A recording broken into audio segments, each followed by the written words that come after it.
दिल्ली के वजीर आला अरविंद केजरीवाल ने कहा कि वजीर आजम मोदी ये खूब समझते हैं कि आम आदमी पार्टी ही मुल्क को बेहतर मुस्तकबिल दे सकती है, इसलिए वो आम आदमी पार्टी को कुचलना चाहते हैं। तिहाड़ जेल से गुज़िश्ता रोज रिहा होने के बाद दिल्ली के चीफ मिनिस्टर अरविंद केजरीवाल ने आज एक प्रेस कॉन्फ्रेंस को मुखातिब करते हुए कहा कि आम आदमी पार्टी एक छोटी सी पार्टी है जो 2 रियासतों में मौजूद है, लेकिन वजीर आजम ने आम आदमी पार्टी को कुचलने में कोई कसर नहीं छोड़ी। उन्होंने कहा कि 4 लीडरों को बैक वक्त जेल भेज दिया गया। लीडरों का जेल जाने पर पार्टी खत्म हो जाती है। अरविंद केजरीवाल का कहना है कि वजीर आजम नरेंद्र मोदी आम आदमी पार्टी को कुचलना चाहते हैं। वो ये खूब समझते हैं कि आम आदमी पार्टी ही मुल्क को मुस्तकबिल दे सकती है, इसलिए आम आदमी पार्टी के कायदीन के खिलाफ इस तरह की कार्रवाइयां की जा रही हैं। भारत माता की, भारत माता की, इनकलाब, वंदे वंदे।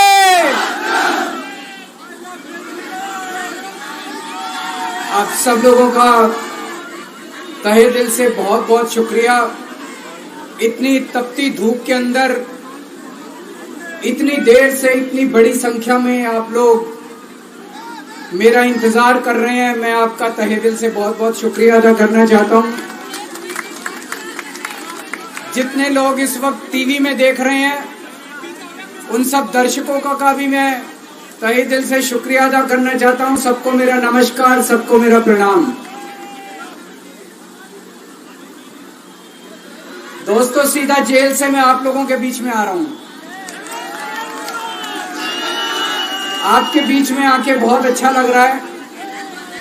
50 दिन के बाद अभी अभी मैं, मेरी पत्नी भगवंत मान साहब, हम लोग कनॉट प्लेस में हनुमान मंदिर में गए थे। हनुमान जी का आशीर्वाद लिया, उनके दर्शन किए। फिर शिव जी के मंदिर गए, शनि जी महाराज के पास गए, उनका सबका आशीर्वाद लिया। बजरंगबली की खूब कृपा है हमारे ऊपर, हमारी पार्टी के ऊपर, देशवासियों के ऊपर। उन्हीं की कृपा से आज अचानक मैं आप लोगों के बीच में हूं। नहीं तो किसी को उम्मीद नहीं थी कि चुनाव के बीच में मैं जेल से बाहर आ जाऊंगा, लेकिन ऊपर बजरंगबली की कृपा है, हनुमान जी की कृपा है हम लोगों के ऊपर, और चमत्कार हुआ और आज मैं आप लोगों के बीच में हूं। दोस्तों, हमारी आम आदमी पार्टी एक छोटी सी पार्टी है, 2 राज्यों के अंदर है, अभी 10 साल पुरानी पार्टी है। हमारी पार्टी को कुचलने में, खत्म करने में प्रधानमंत्री जी ने कोई कसर नहीं छोड़ी। एक साथ हमारी पार्टी के 4 टॉप के नेता जेल भेज दिए एक साथ। अरविंद केजरीवाल, मनीष सिसोदिया, संजय सिंह, सतिंदर जैन। बड़ी बड़ी पार्टियों के अगर 4 टॉप के नेता जेल चले जाएं, पार्टी खत्म हो जाती है। आम आदमी पार्टी के 4 टॉप के नेता इन्होंने जेल भेज दिया। उन्होंने सोचा कि पार्टी खत्म हो जाएगी, लेकिन ये पार्टी नहीं है, ये एक सोच है। जितना ये खत्म करना चाहते हैं उतना ये बढ़ती जाती है, उतना ये बढ़ती जाती है। ये क्रश करना चाहते हैं प्रधानमंत्री जी आम आदमी पार्टी को। जो लोग मोदी जी से मिलने जाते हैं, वो कई लोग हमें भी जानते हैं, वो बाहर आके हमें बताते हैं कि आपके बारे में सबसे पहले मोदी जी से जो भी मिलने जाता है, सबसे पहले वो केजरीवाल की और आम आदमी पार्टी की 10 से 15 मिनट बात करते हैं। उनको कहते हैं कि आने वाले समय के अंदर आम आदमी पार्टी ही देश को भविष्य देने वाली है। वो खुद भी मानते हैं। इसीलिए वो चाहते हैं कि आज ही आम आदमी पार्टी को बढ़ने से रोका जाए, इनको कुचल दिया जाए। ये तानाशाही है। अगर उनको लगता है कि आम आदमी पार्टी आने वाले समय में बीजेपी को चैलेंज देने वाली है, आप अच्छे काम करो, आप देश को भविष्य दो। आज आपकी सरकार है केंद्र के अंदर, आप देश के लिए काम करोगे, आम आदमी पार्टी को कोई पूछेगा ही नहीं। लेकिन आप कुछ काम नहीं करो और आम आदमी पार्टी को कुचल दो, ये जनतंत्र नहीं है, ये इस देश की जनता पसंद नहीं करती। इन्होंने आम आदमी पार्टी को कुचलने में कोई कसर नहीं छोड़ी। छोटे से लोग हैं हम लोग, छोटी सी पार्टी है। 75 साल के अंदर इस कदर किसी पार्टी को और उसके नेताओं को प्रताड़ित नहीं किया गया जिस तरह से प्रधानमंत्री मोदी जी ने आम आदमी पार्टी को प्रताड़ित करने की कोशिश की है। मेरे को इन्होंने जेल भेज दिया। प्रधानमंत्री जी कह रहे हैं मैं भ्रष्टाचार से लड़ रहा हूं। देश के सबसे बड़े चोर, उचक्के और डकैतों को उन्होंने अपनी पार्टी में शामिल कर लिया। जिन लोगों को 10 दिन पहले मोदी जी कहते थे 70,000 करोड़ का इसने घोटाला कर दिया, थोड़े दिन के बाद उसी आदमी को अपनी पार्टी में शामिल करके किसी को डिप्टी सीएम बना देते हैं, किसी को मंत्री बना देते हैं और उनके सारे ईडी और सीबीआई के मामले खत्म कर देते हैं और कहते हैं मैं भ्रष्टाचार से लड़ रहा हूं। मैं मोदी जी को कहना चाहता हूं, भ्रष्टाचार से अगर लड़ाई लड़नी है तो केजरीवाल से सीखो। प्रधानमंत्री जी, भ्रष्टाचार के खिलाफ लड़ाई केजरीवाल ने लड़ी है। 2015 में जब दिल्ली में हमारी सरकार बनी थी, हमारे एक मंत्री का एक ऑडियो मेरे पास किसी ने व्हाट्सएप कर दिया। उस ऑडियो में मेरा मंत्री किसी दुकान वाले से 5 लाख रुपए मांग रहा था। किसी मीडिया वाले को नहीं पता था, विपक्ष को नहीं पता था। आप लोगों को याद होगा, मैंने अपने खुद मंत्री को सीबीआई के हवाले कर दिया, जेल भेज दिया था अपने मंत्री को। ये होती है भ्रष्टाचार के खिलाफ लड़ाई। पंजाब के अंदर मेरा एक मंत्री भ्रष्टाचार में, मेरे को पता चला कि वो पैसे मांग रहा है। वहां पे मान साहब ने उसको, किसी को भी, विपक्ष को नहीं पता था, मीडिया को नहीं पता था, हमने अपने मंत्री को उठा के जेल में भेज दिया। तुम देश के सारे चोर उचक्के डकैतों को अपनी पार्टी में शामिल कर लो और केजरीवाल को जेल भेज दो और कहो मैं भ्रष्टाचार के खिलाफ लड़ रहा हूं। तो आप भ्रष्टाचार के खिलाफ नहीं लड़ रहे प्रधानमंत्री जी। आप देशवासियों को बेवकूफ मत समझो। देश बच्चे बच्चे की जुबान के ऊपर हो रहा है कि सारे चोर उचक्कों को अपनी पार्टी में शामिल करके और ईडी और सीबीआई के सारे केस उनके रफा दफा कर दो। केजरीवाल को क्यों गिरफ्तार किया? केजरीवाल को गिरफ्तार करके उन्होंने एक मैसेज दिया है सारे देश को कि अगर मैं केजरीवाल को गिरफ्तार कर सकता हूं तो किसी को भी गिरफ्तार कर सकता हूं। कोई केस नहीं होगा, कोई मामला नहीं होगा, तब भी मैं तुमको गिरफ्तार कर सकता हूं। एक बेहद खतरनाक मिशन चालू किया हुआ है प्रधानमंत्री जी ने, बहुत ही खतरनाक। देशवासियों को यह समझने की, अब जब मैं बोलने जा रहा हूं, समझने की जरूरत है। उस मिशन का नाम है वन नेशन वन लीडर। देश के सारे नेताओं को खत्म करना चाहते हैं मोदी जी और इसको 2 स्तर के ऊपर इस मिशन को चला रहे हैं।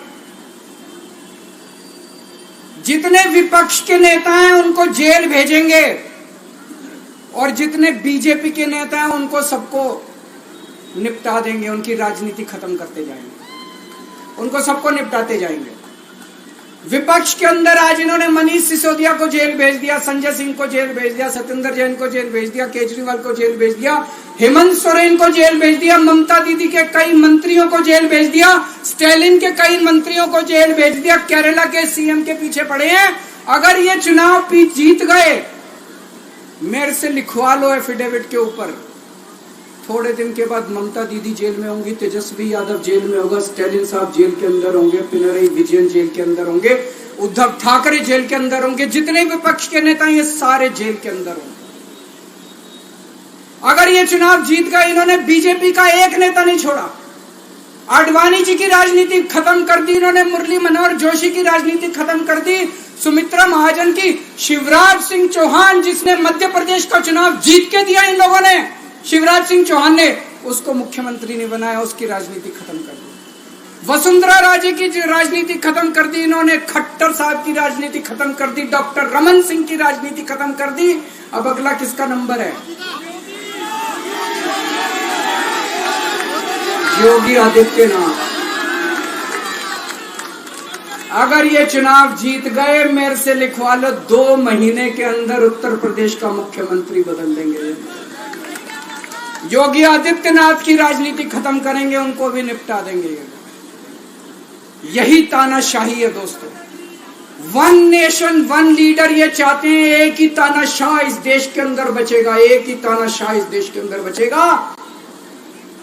हमारा देश बहुत महान है। 4000 5000 साल पुराना हमारा देश है।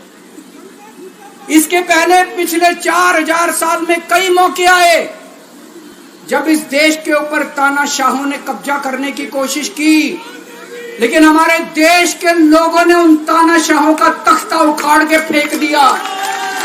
जब जब हमारे देश में ऐसा मौका आया कि तानाशाह ने हमारे देश के ऊपर कब्जा करने की कोशिश की, इस देश की जनता ने उसका तख्ता उखाड़ के फेंक दिया। आज एक तानाशाह इस देश से जनतंत्र खत्म करना चाहता है। आज एक तानाशाह इस देश से लोकशाही खत्म करना चाहता है। मैं पूरे तन मन धन से लड़ रहा हूं, संघर्ष कर रहा हूं उस तानाशाह के खिलाफ। 140 करोड़ लोगों का साथ चाहता हूं मैं। मेरे अकेले के करने से नहीं होगा।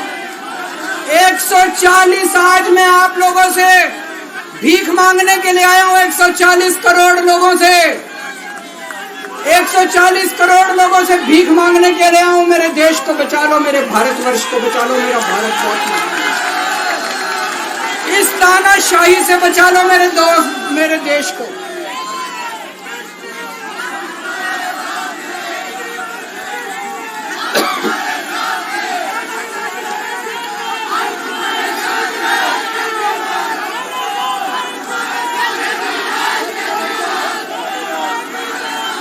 मैं सुप्रीम कोर्ट का बहुत बहुत शुक्रिया अदा करना चाहता हूं। उन्होंने 21 दिन दिए हैं। एक एक दिन में 24 घंटे हैं। मैं एक दिन में 24 में से 36 घंटे काम करूंगा।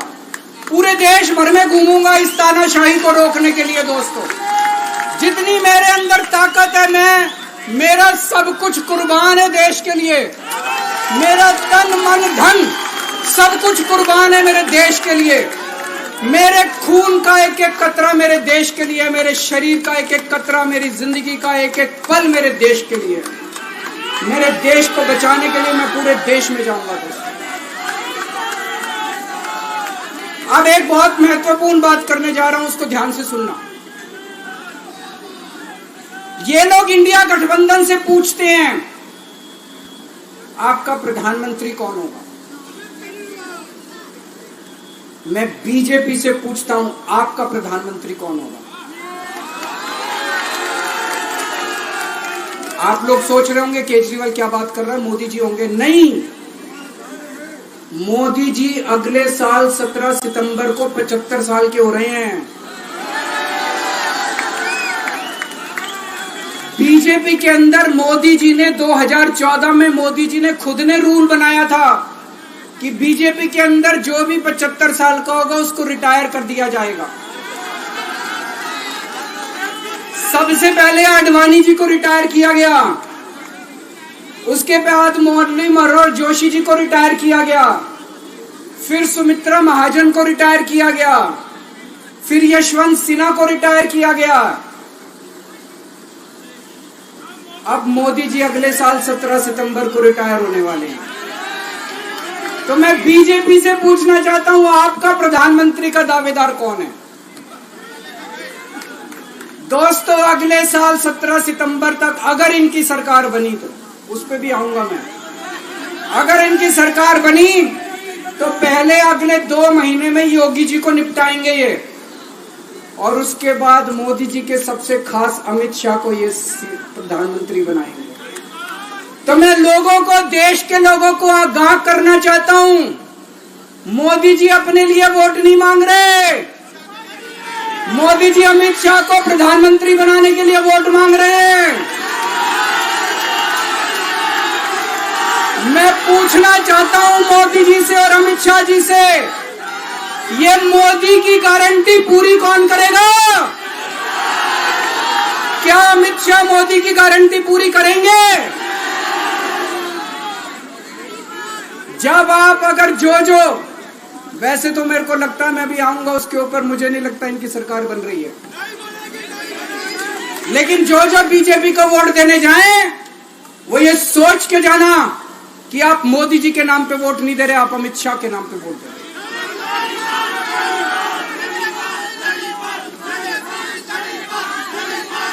अब एक खुशखबरी आप लोगों के लिए, अब एक खुशखबरी है, सबको बता देना जो मैंने बातें कही है बड़ी सोच समझ के कही है।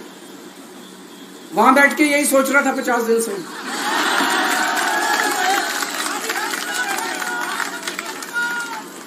दोस्तों, पूरे देश के मेरे को बाहर निकले हुए 20 घंटे हो गए। इन 20 घंटों के अंदर भी मैंने रात भर में जनता से बात कर रहा था, लोगों से फोन कर रहा था।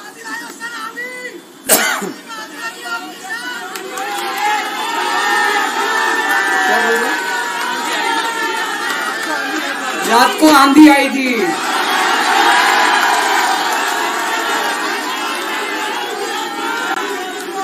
पिछले 20 घंटे में मैंने जो बातचीत करी है, कई बड़े बड़े एक्सपर्ट से बात की, चुनाव विश्लेषकों से बात की, सेफोलॉजिस्ट से बात की, जनता से बात की, फोन पे लोगों से।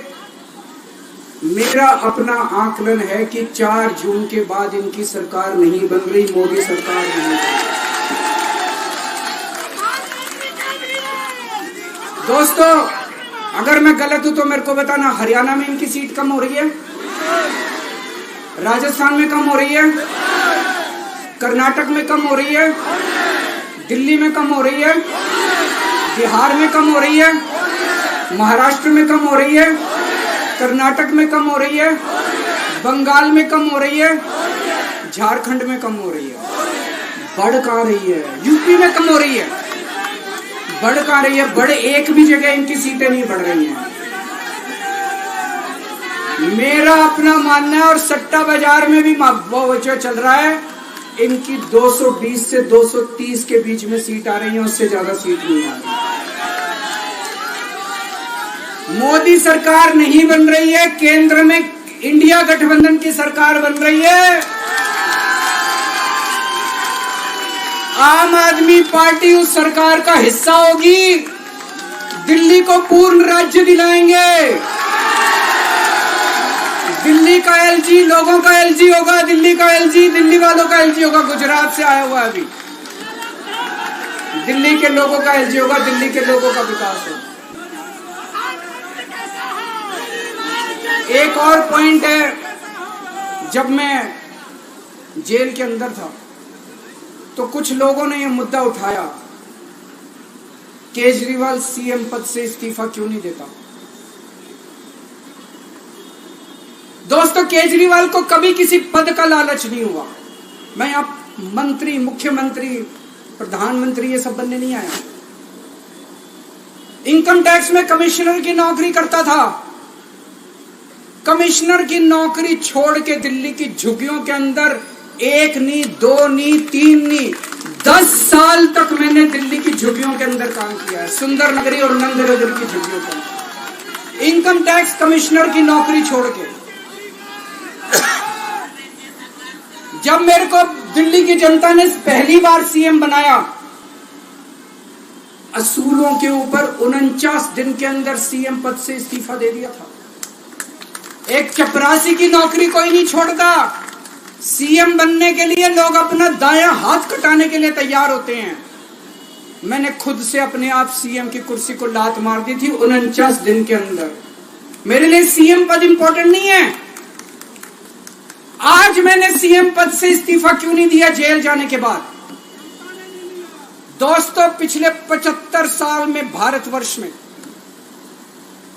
इतने राज्यों के चुनाव हुए, इतने राज्यों के चुनाव हुए, दिल्ली के अंदर सबसे ऐतिहासिक बहुमत से आम आदमी पार्टी जीती। 55-56% वोट, एक बार 67 सीट, एक बार 62 सीट। इतने भारी बहुमत से आज तक कोई राज्य की सरकार 75 साल में नहीं जीती। इतने भारी बहुमत से जीतने के बावजूद झूठा केस, अब उनको पता है वो हमें हरा नहीं सकते दिल्ली के अंदर। उन्हें पता है अगले 20 साल तक दिल्ली में आम आदमी पार्टी को कोई नहीं हरा सकता। तो उन्होंने एक षड्यंत्र रचा। राजनीतिक षड्यंत्र रचा। केजरीवाल को झूठे केस में जेल भेज दो, केजरीवाल को इस्तीफा देना पड़ेगा, केजरीवाल की सरकार गिर जाएगी। उन्होंने ये षड्यंत्र रचा, मैंने कहा मैं भी इस्तीफा नहीं दूंगा। तुम अगर जनतंत्र को जेल में कैद करोगे तो जनतंत्र जेल से चला के दिखाएंगे। दोस्तों, सरकार भी जेल से चला के दिखाएंगे। कतई इस्तीफा, तुम्हारे ट्रैप में फंसने वाले नहीं हम। ये अगर हेमंत सोरेन साहब को भी इस्तीफा नहीं देना चाहिए था, जेल से सरकार चलानी चाहिए। अगर हमने इस्तीफा दे दिया, ये तो बड़ा अच्छा इनके लिए। जिस राज्य के अंदर ये चुनाव हारेंगे उसके मुख्यमंत्री को पकड़ के जेल में डाल दो, सरकार गिरा दो। उसके मुख्यमंत्री को पकड़ के जेल में डाल दो, सरकार। आज मैं अगर दिल्ली की जेल के अंदर रह के दिल्ली की जेल से इस्तीफा नहीं दे रहा, वो इस तानाशाही के खिलाफ संघर्ष कर रहा हूं, इसको समझ लेना। केजरीवाल को किसी पद का लालच नहीं है। सीएम तो 100 सीएम की कुर्सी देश के नाम कुर्बान है। मुझे पता चला, मेरे जेल जाने से बहुत लोग भावुक हुए, खासकर मेरी माँ, बहनें, महिलाएं बहुत रोई। कईयों ने बहुत मन्नतें मांगी। मैं सबका बहुत बहुत शुक्रिया अदा करना चाहता हूं, जिन लोगों ने अपनी दुआएं, करोड़ों लोगों ने अपनी दुआएं भेजी हैं। पूरी दुनिया भर से करोड़ों लोगों ने दुआएं भेजी। उन्हीं के आशीर्वाद का कमाल है कि आज मैं आप लोगों के बीच में हूं। आप लोग सब लोग सुखी रहें, देश खूब तरक्की करे, फले फूले, आप सब लोग खूब खुश रहें, ऐसी मेरी प्रभु से इच्छा है। भारत माता की